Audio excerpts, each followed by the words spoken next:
cool back then. And of course, if you're going to be doing outdoor activities today, you have to have some good weather and water. Yeah, stay hydrated and stay cool. Timpanogos is a pretty cool place. Once you get up that high, you're enjoying some of the cooler temperatures. Chopper 5, they're up high enough to get some great views as well, skimming the foothills here along the Wasatch Front.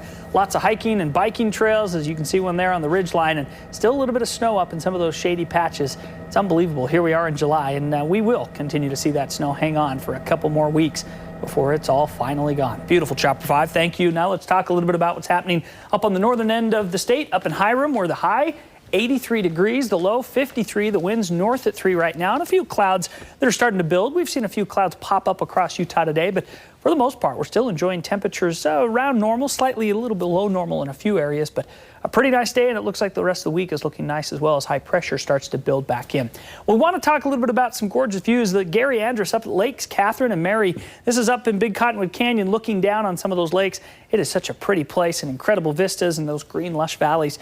Pretty shot, Gary. Thank you for sending in your pictures. Speaking of water, how are we doing for the outdoor water use? Well, the blue line indicates the 10-year average of outdoor water consumption along the Wasatch Front. We've plugged in this week's data, and we are still trending 4% below for the 2016 outdoor watering season. So we're again right below where we're supposed to be, and the goal is to hold that all year long.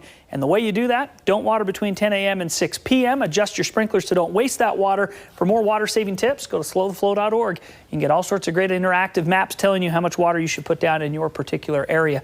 Again, we just got to keep it up for all season long.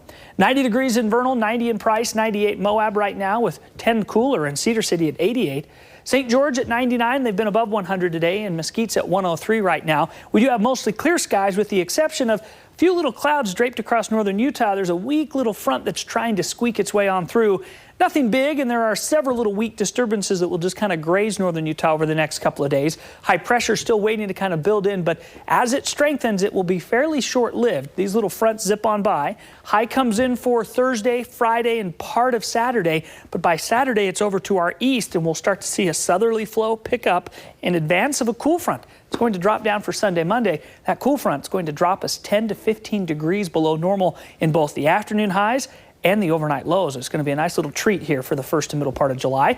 Overnight, well, we're dealing with 40s in Star Valley, Montpelier, and Bear Lake. That's pretty cool, kind of nice up in those mountain locations, with afternoon highs tomorrow only in the mid to upper 70s up along the Utah-Colorado borders, or excuse me, Utah-Idaho border, and then over into southwestern Wyoming.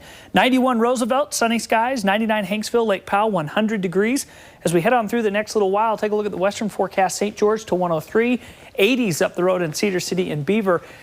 The next 7 days in southern Utah, a little up and a little down. We'll go from 103 up to 104 and then back down into the 90s, mid-90s for Monday. So a nice little drop, not as dramatic as we're going to experience here in the north, but hey, 90s in July in St. George? Yeah, I think we'll take that. Here's a look at the northern forecast. Lows, 65 in Salt Lake, 61 in Orem Provo, highs back tomorrow in the low 90s. Temperatures with lots of sunshine over the next 7 days will go from the low 90s to the mid to upper 90s, and then we get south winds Saturday, so south at 20, ahead of that little front. Sunday, Monday, highs in the low 80s. That's more than 10 below normal for this time of the year. And Tuesday morning, 56 degrees in Salt Lake City. That's kind of nice. It won't last long. We're right back into the 90s by the middle part of the week, but nice little dip in the temperatures coming. You just got to love our summers. I know, it is pretty nice. A little bit of everything. Thanks, Kevin. You bet.